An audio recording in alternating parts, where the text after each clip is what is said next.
Saya terharu sebab saya dijemput dengan baik. Itulah sebab saya datang menyapa jamaah yang ada di bawah. Saya senang lihat adik-adik saya yang mau dengar ceramah saya.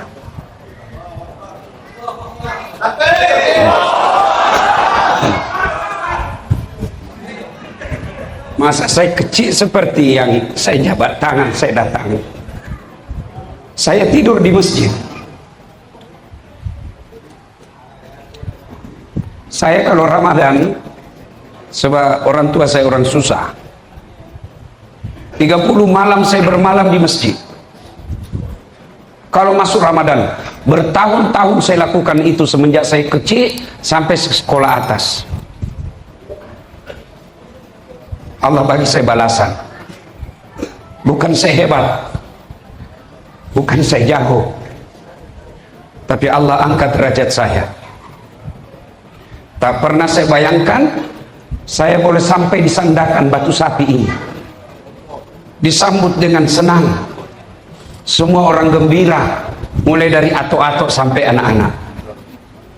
Itulah karena saya hidup di masjid. Maka pesan saya, makmurkan masjid ini.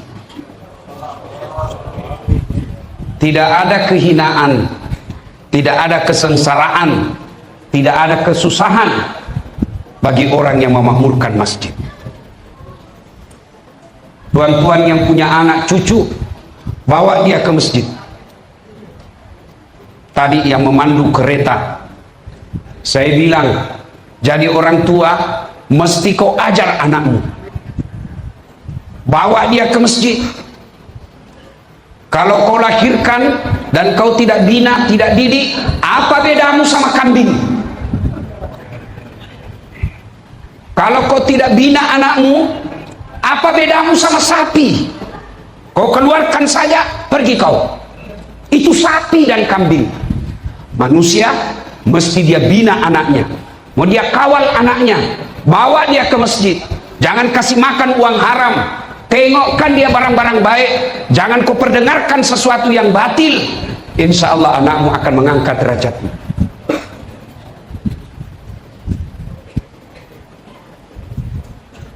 Ibu bapak saya orang susah.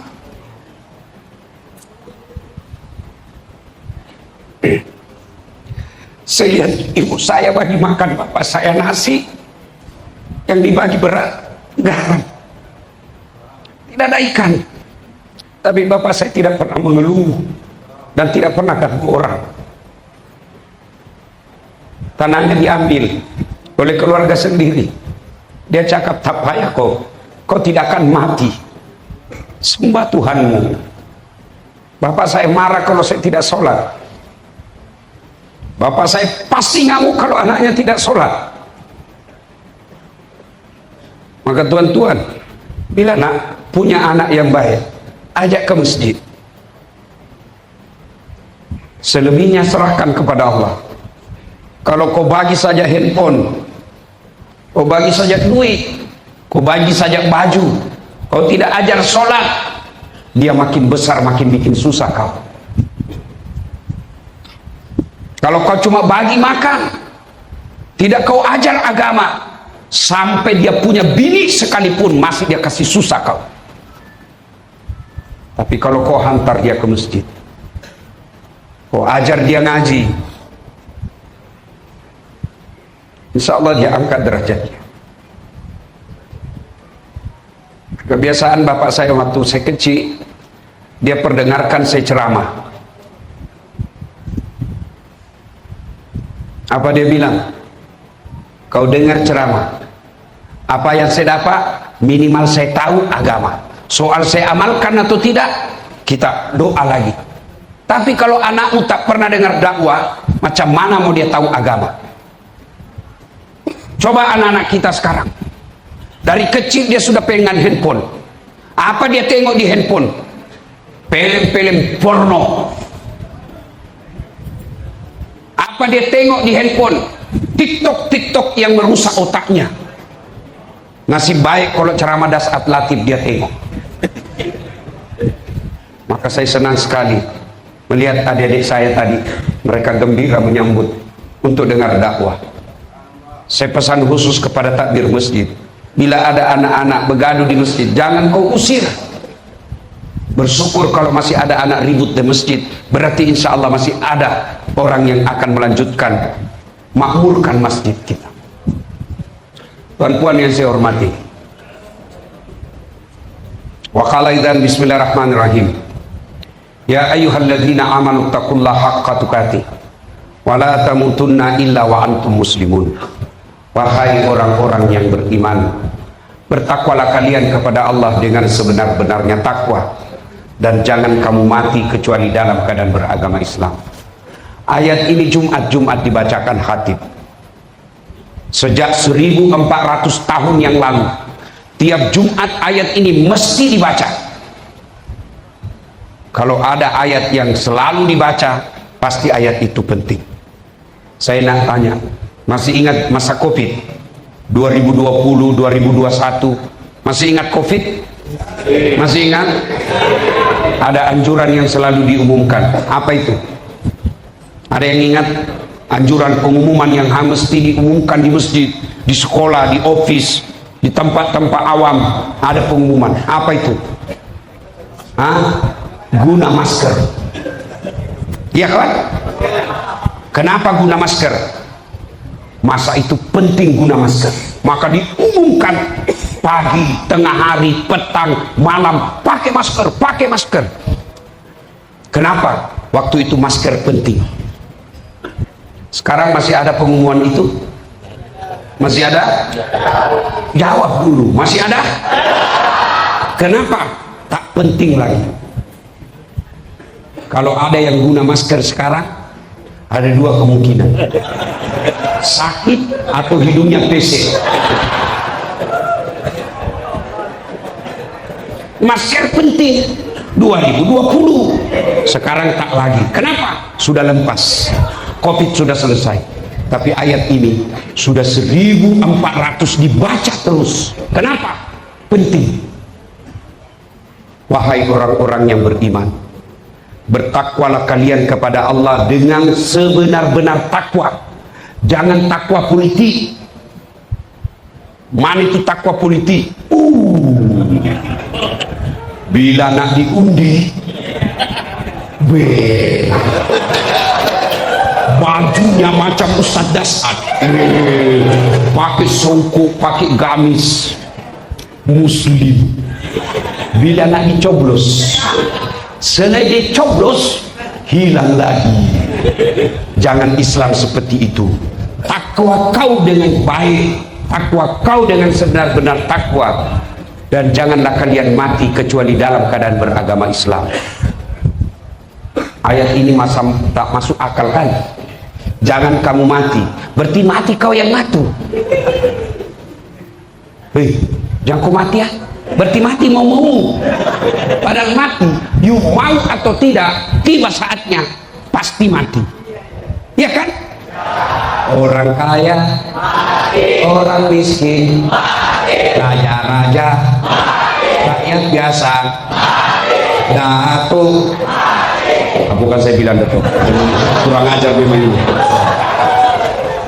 Orang kaya, orang miskin, raja-raja, rakyat biasa, janda, lagi-lagi, semua mati. Semua mati. Mau tua mati, muda mati, kaya mati, miskin mati, artis mati, tentara mati, polis mati, ustaz belakang sikit. Kalau ustaz mati, siapa yang ceramah? Tapi kalau saya tak ada soalan, tuan-tuan duluan, saya belakang boleh, atau saya belakang, tuan dulu boleh juga.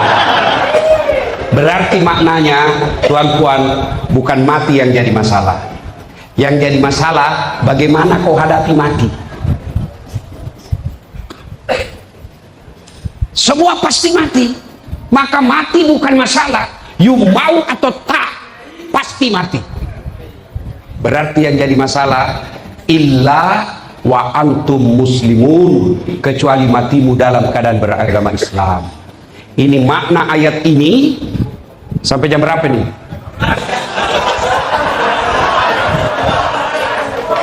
Jam 12. Kau enak, saya menderita. Berarti ayat ini Allah ingin sampaikan, Datuk Anil, kau muslim tapi belum tentu kau mati muslim.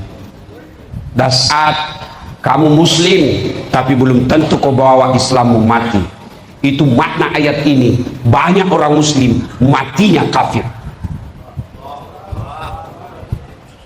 Insya Allah kita tidak akan mati dalam keadaan ambuk dadah. Betul, amin. Insya Allah kita tidak akan mati dalam keadaan berzina. Dia pergi keke, dia ambil cewek, makan obat kuat, kopi jantan semula jadi. Hah? Kena serangan jantung. Mati di atas perut. Mati kafir kau bos. Dia lagi judi sabung ayam, didapat sama polis. Polis, lari. Kata polis, jangan lari. Lari dia. Jangan lari. Masih lari. Polis tembak ke atas. Masih lari. Tembak lagi 2 kali. Ke atas. Masih lari. Tembak lagi 3 kali. Masih lari. Terpaksa ditembak kakinya. Kakinya ditembak, kepalanya kena. Saya tanya kawan saya polis Indonesia, kenapa mana boleh kau tembak kakinya, kepalanya kena? Dia bilang soalnya waktu ditembak dia jongkok.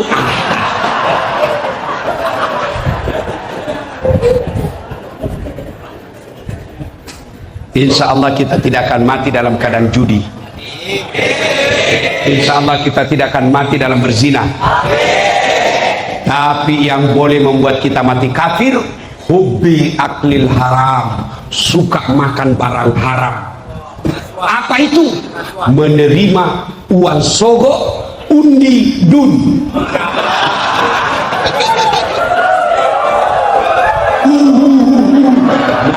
Kaulah itu semua. Saya heran, puasa Ramadan tidak ada lepas puasanya. Rajin jamaah di masjid, rajin dengar ceramah, tapi bila ada calon dun, berapa? Bos, kau dengar baik-baik ya, kau dengar baik-baik. Tolong jawab saya, tolong jawab. Kalau kau terima uang sogo 300.000 kau kaya tidak? Jawab. Kalau dibagi kau dan kau terima 300 ringgit, kau kaya tidak? Tidak juga kau kaya. Kalau kau tolak uang 300 ringgit, kau miskin tidak? Tidak juga kau miskin. Namun yang pasti, ketika kau terima uang sogo itu, maknanya kau kasih uang masuk, uang neraka ke dalam perutmu. Yang pasti yang kedua, kau pilih orang yang tidak layak untuk menjadi wakil rakyat. Maka kepada calon yang mau diundi, jangan kau sogok rakyat. Kepada rakyat, jangan kau minta uangnya calon. Kau boleh cakap, kalau ada yang datang bawakan kamu, kau boleh cakap, jangan kau hina saya. Memang saya miskin, tapi harga diriku tidak 100-300 ringgit. Itu baru. Saya mau tanya, ada orang Bugis di sini? Coba angkat tangan. Masya Allah. Angkalinga ku ada yolo, kalinga ku. Kau dengar ini sesama orang Bugis, ini orang Bugis. Jangan kau kasih malu orang Bugis, bos. Jauh-jauh kau merantau tinggalkan tanah Bugis, kau mau disogok 300.000. Orang Bugis punya harga diri.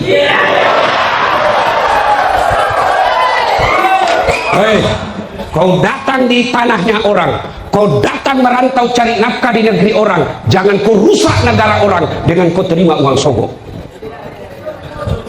Kau bersyukur orang Melayu mau terima kau hidup di tanah Melayu. Maka jangan kau rusak tanah Melayu dengan kau minta uang sogok. Kau tidak akan kaya dan kau tidak akan miskin dengan uang 300 ringgit. Itu baru orang Bugis. Boleh. Begitu juga orang Melayu. Kamu jangan rusak negaramu sendiri. Orang lain datang tak rusak negaramu, masa kamu punya negara kamu rusak dirimu sendiri? Macam mana caranya? Jangan kau terima uang sogok. Kau tidak miskin dengan uang sogok. Kau tidak akan kaya dengan uang sogok. Yang pasti kau tutup masa depan orang baik jadi pemimpin. Sekarang coba tengok, hanya orang ada duit mau calon dun. Kenapa? Karena mahal. Coba kalau kamu semua tidak mau disogok, siapapun boleh. Kenapa? Tidak mesti uang sogok. Inilah makna ayat, sehingga 1300 mesti diulang-ulang ayat ini. Kenapa? Penting, jangan kau makan uang sogok. Bisa? Baru 12 orang. Bisa? Yang di bawah, bisa? Ya Allah, dengarlah janji hamba-Mu. Kalau dia ingkar janji pemilihan dun kelak, dia terima uang sogok, buat hidupnya susah dunia akhirat.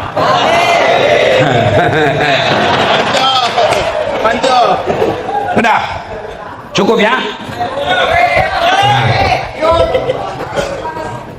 3 ini masjid. Kau tengok di padang mahsyar kelak, buka kitab Durratun Nasihin. Di padang mahsyar kelak, matahari dari kepala, kata Nabi, seolah-olah tinggal 1 jengkal panasnya. Bagaimana itu panasnya?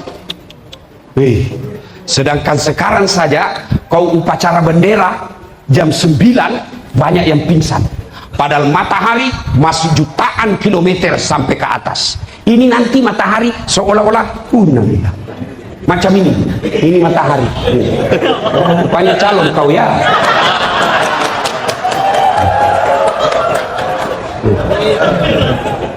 Ini macam ini.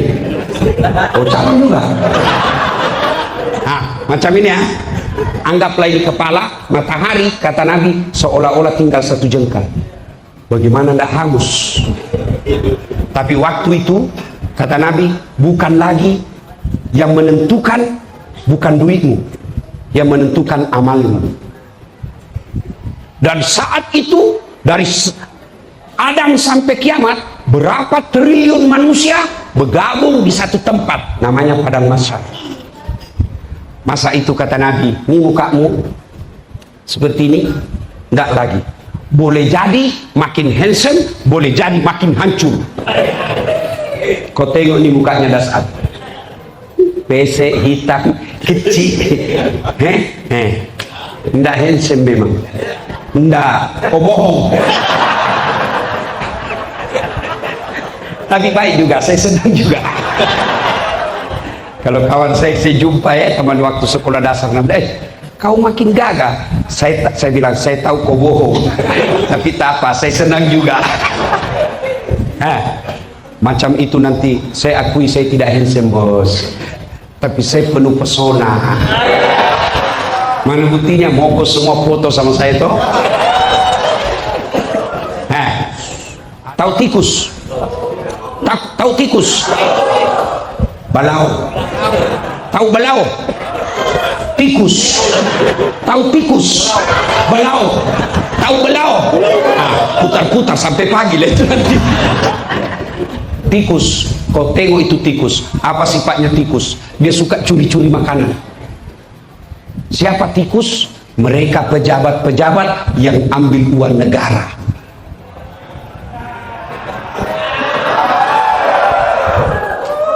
Ada ahli parlemen, ada YB, ada pejabat. Kalau di Indonesia bupati, wali kota, anggota DPR, ambil uang negara di balau. Jadi tak payah kau risau. Mau apa kita rakyat?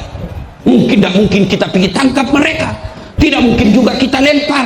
Kita tidak mungkin juga kata-kata kasar di medsos. Kita doa saja sambil bilang, penjilat, itu tuh, siap. Ini banyak di kawasan lingkar-lingkar penguasa, lingkar-lingkar pejabat, lingkar-lingkar Datuk Bandar, lingkar-lingkar YB, lingkar-lingkar ahli parlemen. Itu semua samping-sampingnya hati-hati, biasanya penjilat.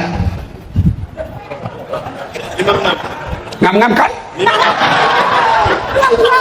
Mesti saya cakap benar.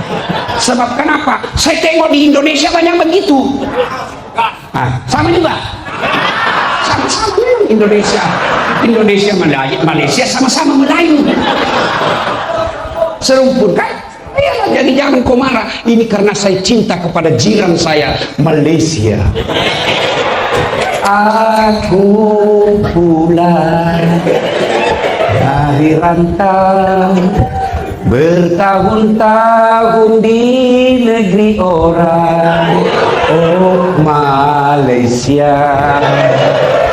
Oh, itu sekampung saya pergi merantau Malaysia, balik dia bawa Milo. Apa sih namanya di sini? Rasuah. Di Indonesia penerima sogo pada saat pil caleg, pemilihan calon legislatif. Kalau di sini dalam masa akan datang saya tak tahu namanya pemilihan DUN. Di Dewan Undangan Negeri. Ini bukan undangan pengantin. Nah, kamu yang bagi duit, termasuk yang ngantar, termasuk yang driver. Nah, itu semua kau kena nanti. Misal ada calon, kau pergi bawa ini ya, bagi kau di kawasan ini. Yang kena muka anjing, mulai yang bagi duit. Siapa lagi? Yang terima hantar. Siapa lagi? Driver. Siapa lagi? Yang terima. Saya tidak mau jadi anjing. Kalau kau mau jadi anjing, silahkan kau gonggong sendiri. Jangan kau ajak. Saya mau jadi penghuni sorga. Itu baru best. Oke juga? Ngam-ngam. Boleh tahan by business. Saya nak minum dulu. Kita salawat dulu. Salatullah, salatullah.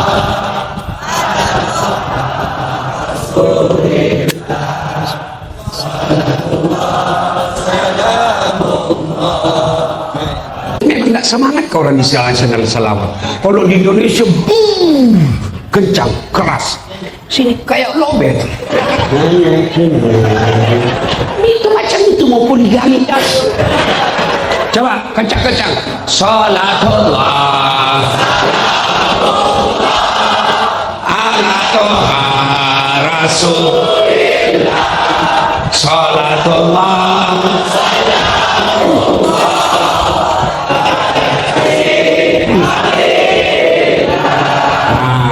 Siapa di antara 7 itu? 1, mereka yang memakmurkan masjid. Kita cakap dulu yang pertama. Imamun adil, pemimpin yang adil. Dato Anil, Haji Karim, Arif. Siapa suruh kau tidak bagi namamu dari tadi? Haji Arif, bila Allah takdirkan kamu menjadi wakil rakyat di sini, kau mesti adil. Macam mana adil? 1, adil kalau boleh jangan kau guna uang negara untuk dirimu. Jangan kamu mau dilayan oleh rakyat. Namanya wakil rakyat, dia mesti mewakili rakyat, bukan dia yang dilayan rakyat. Ada orang sekali jadi wakil rakyat mau sombong.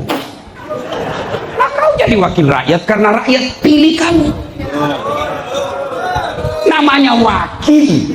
Saya bagi kau contoh ya. Wakil kan bahasanya bahasa Melayunya timbalan kan? Ya, di sini wakil ke Indonesia. Mana lebih tinggi ketua polis dengan wakil? Mana lebih tinggi ketua polis dengan wakil ketua? Mesti ketua. mana lebih tinggi Perdana Menteri dengan Wakil Perdana Menteri? Perdana Menteri. Mana lebih tinggi Ketua Rakyat daripada Wakil Rakyat? Ketua. Maknanya wakil itu rendah. Maka kalau wakil rakyat, jangan kau merasa lebih hebat dari rakyat. Kenapa? Kamu wakil. Ini sekalinya wakil, jalan pun macam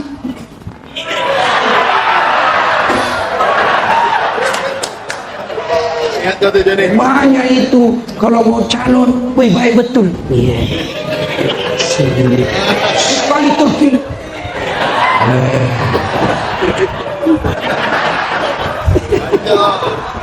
Siapa suruh kau undang saya? Celaka malah itu. Tapi tentu saya tidak mau datang di sini kalau saya tidak tahu beliau orang baik. Ya, orang baik. Ya, imamun adil. Yang kedua, yang dilindung dalam bilik, mereka yang memakmurkan masjid. Kata hadis, mereka yang menggantungkan hatinya di masjid. Kata mahasiswa saya, mati kita itu Ustaz. Kalau digantung hati, bukan itu kau ambil hatimu, kau gantung hatimu, mati kau dong. Sama juga kalau kau bilang kau adalah belahan hatiku, tidak mungkin cewekmu belah hatimu. Itu namanya bahasa kiasan. Nah sekarang kenapa orang malas pergi masjid? Satu, karena dia tidak tahu pahalanya. Kau dengar baik-baik ya, pahala berjamaah ke masjid. Satu, kata Nabi, kalau dia wudhu dulu lalu dia pergi masjid, melangkah kaki kanannya satu pahala, melangkah kaki kirinya gugur dosa kecilnya. Jadi jika rumahmu dari masjid ke rumah 200 meter, PP 400 meter, berapa langkah kaki itu? Satu kaki kanan satu pahala, melangkah kaki kiri gugur dosa kecil. Apalagi kalau kau jalan macam ini.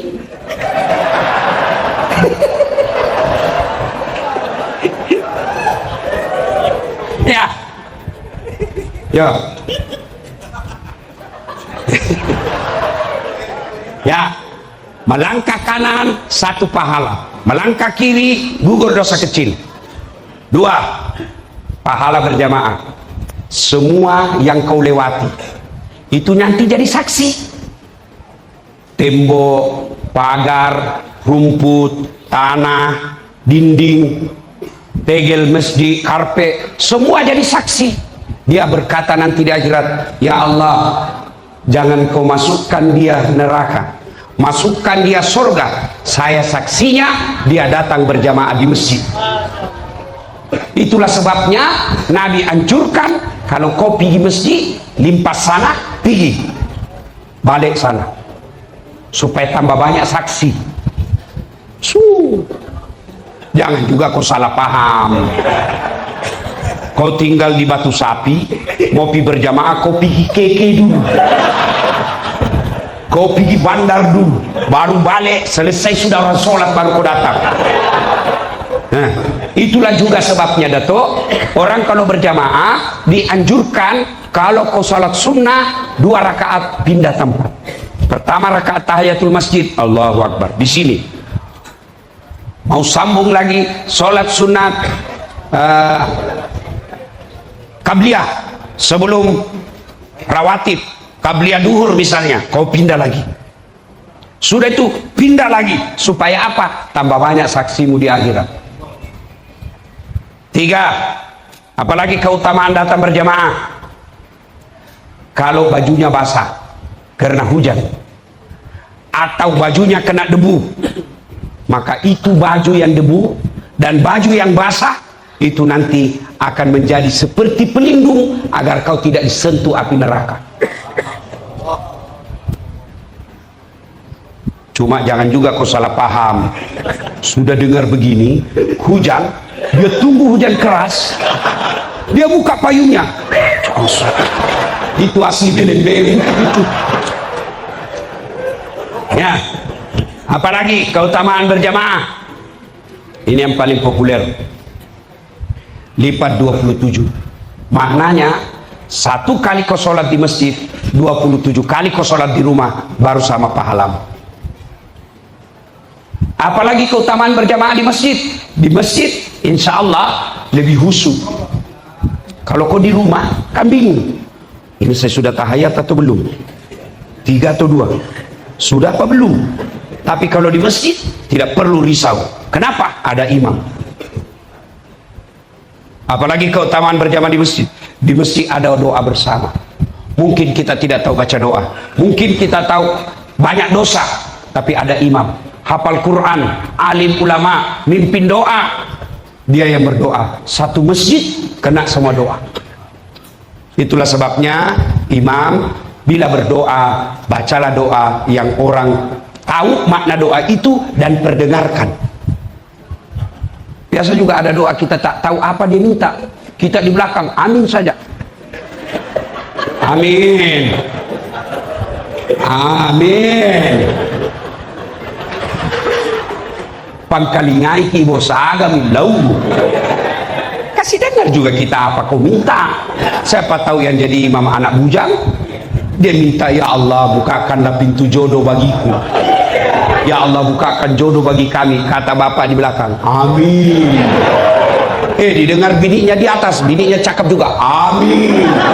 Itu berarti kau izinkan suamimu kawin lagi. Ya, inilah keutamaan berjamaah. Belum lagi di masjid, insya Allah silaturahmi. Siapa yang mau dipanjangkan umurnya, hendaklah dia bersilaturahmi. Maka datang ke masjid, pahalanya banyak. 2, kenapa orang malas masjid? 1 tadi dia tidak tahu. 2, dia tidak tengok pahalanya. Coba kalau si Arif, Haji Arif umumkan, siapa yang datang sholat subuh berjamaah, saya bagi 2 liter minyak goreng, 10 kilo beras, 20 ringgit duit. Saya yakin jam 5 subuh sholat, jam 2 sudah penuh masjid. Kenapa? Dia tengok ada 2 liter minyak goreng. Padahal berjamaah di masjid, kata Nabi, andai kau saja lihat pahalanya, kau akan datang ke masjid meskipun kau dalam keadaan merangkak. Ada lagi lebih hebat, kalau subuh kau sholat 2 rakaat sebelum masuk waktu subuh, pahalanya lebih berat yang 2 rakaat daripada dunia dan isinya. Datang ke berjamaah.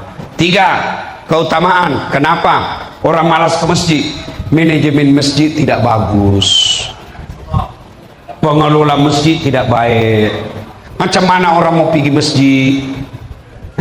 Ada masjid saya, Datuk, di Makassar, umur panjang Datuk, saya jemput pergi Makassar, tengok itu masjid saya. Masjid saya di bawahnya kolam, melingkar dia, di tinggi itu masjid, di bawahnya masjid kolam, ikannya ikan koi. Imamnya Datuk sudah 2 kali lomba hafal Quran 30 juz, juara 1 di tingkat Sulawesi Selatan. Hafal Quran, tukang azannya kita gaji untuk azan, penceramahnya kita bagi judulnya, ini kau bahas. Masya Allah, karpetnya empuk, dingin, di dindingnya kalau selesai sholat nampak langsung bacaan zikir yang dibaca imam, jamaah semua ikut. Dia tengok saja di atas dinding. Mumpung saya ingat, kalau bisa ini kalau sholat jangan diaktifkan karena orang baca. Lihat, orang pergi masjid senang hati. Itu kalau 10 malam terakhir kita pasang videotron di depan, penuh sampai ke jalan. Padahal tak ada atap, dia di jalan saja ikut imam. 10 malam terakhir Ramadan, malam itikaf, orang nyaman pergi masjid. Ini macam mana orang pergi masjid? Orang yang asal, yang sudah tua atau ayah sholat,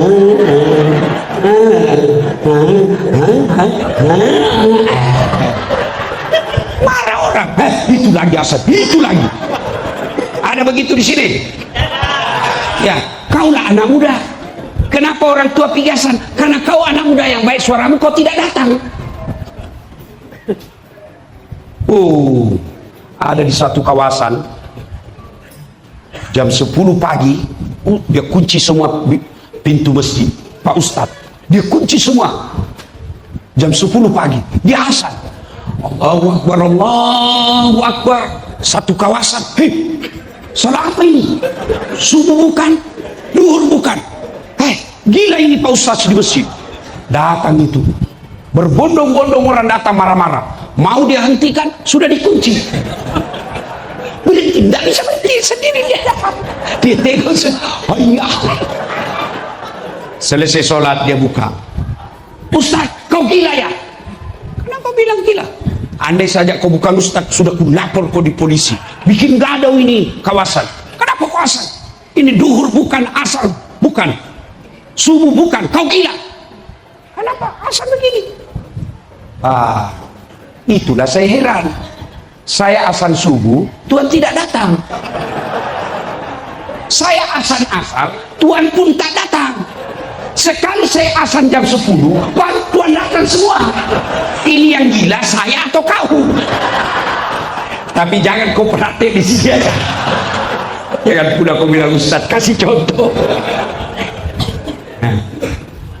Macam mana orang mau pergi masjid yang azan tidak bagus, ya, karpetnya sudah 7 Muharram, 7 kali lebaran tidak pernah tukar. Begitu kita mau sujud, banyak semua. Beri-beri. Ya, macam mana mau pergi masjid? Dapat lagi imam, sound system, speaker, baru takbir, Allahu Akbar.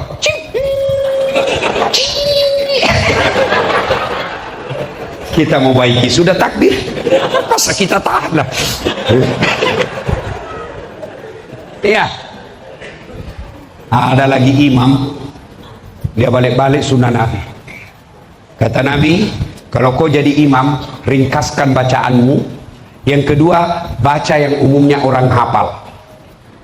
Ini sekali dia jadi imam, gayanya baru naik bergayung.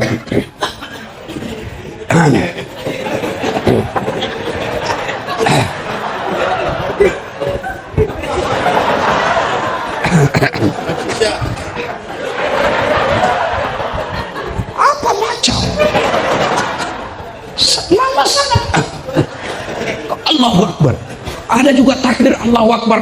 Macam dialah penghuni surga terakhir. Allahu Akbar. Jangan panjang-panjang, kata Nabi, pendekkan. Kenapa? Yang di belakang macam-macam jamaah. Ada ibu-ibu yang tahan kentut, dari tadi dia mau kentut, terpaksa dia tahan dari.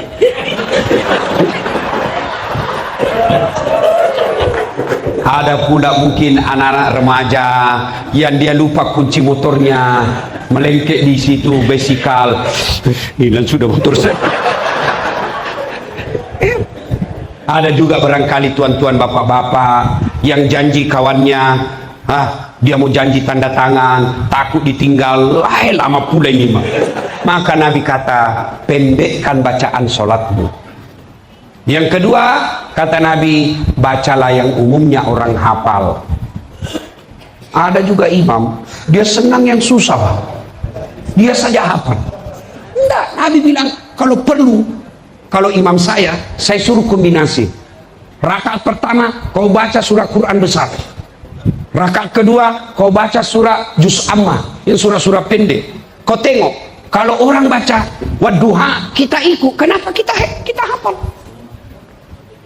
Baca Qul huwallahu ahad, anak-anak ikut. Qul huwallahu ahad, Allahu samad, lam yalid. Kenapa? Dia hafal. Iya toh? Tapi begitu imam baca Al-Anfal ayat 5 sampai 70, kita mau ruku, imam belum selesai. Kita mau ikut, kita tidak hafal. Terpaksalah kita baca pengumuman di atas TV. Ali bin Abi Thalib, sabda Rasulullah SAW. Dia baca semua itu. Ya. Yang kedua, kenapa disuruh orang baca umumnya hafal? Supaya kalau imam salah, ada yang boleh bantu. Coba kalau imam baca wadduha salah, kita boleh bantu. Kenapa? Kita hafal. Tapi kalau imam baca susah, salah, hadapi sendiri susah. Sama suruh kau bikin masalah. Ini tidak tahu, wallahu cerita aja nih, tidak tahu benar atau tidak. Jadi dia balik dari pondok hafal Quran, disuruh imam. Itu masjid tua, jadi imam lah dia. Fatihah kita ikut, dia jamaah ikut semua husu. Dia bacalah surah yang hanya dia hafal. Tiba-tiba ada cicak jatuh cicak kena telinganya, kena telinga, kaget. Orang kaget pasti hilang hafal. Apa lanjutannya ini? Dia lupa apa sambungnya ini. Dia tidak ada juga. Terpaksa ini dia cakap, tolong bantu di belakang. Dia belakang pun cakap, saya juga tidak tahu. Tiba-tiba ada anak muda berteriak, dia bilang, kalau begitu ya sudah, Allahu Akbar. Ya. Nah, begitu juga kalau kita jadi makmum. Itu tadi imam, sekarang makmum. Makmum pun ada aturan-aturannya. Satu, itu di belakang imam tak boleh orang sembarang. Coba kalau kita tengok di Masjid Haram, kalau Imam As-Sudais kata Allahu Akbar, ada yang teriak Allahu Akbar, Sami Allahu Rabbana lakal hamd. Tak boleh orang sembarang.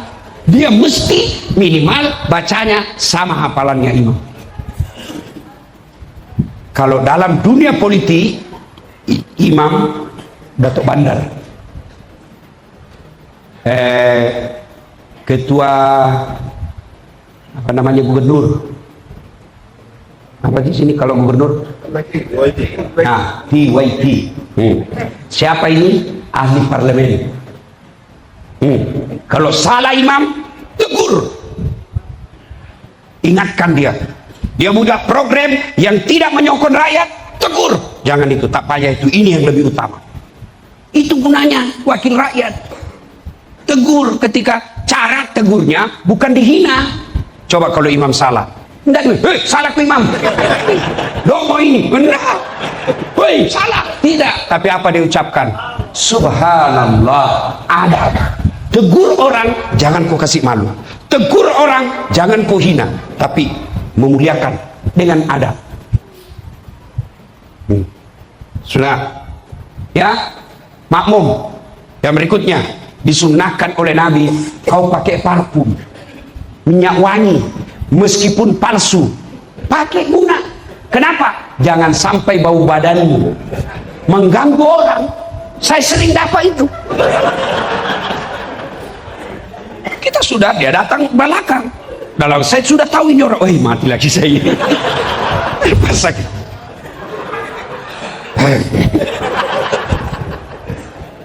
Tuh. Yang kedua, sunnah sikat gigi.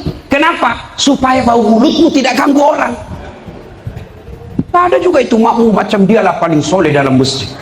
Mulai takbir dia ganggu kita. Allah Akbar. Bismillah. Maliki. Ini bau mulutnya keluar semua sama kita. Itu adab dalam berjamaah. Nah, Bapak Ibu saudara-saudara sekalian, masjid telah dihadirkan. Sayang kalau tidak dimakmurkan. 7 golongan baru 2. Insya Allah kita lanjut setelah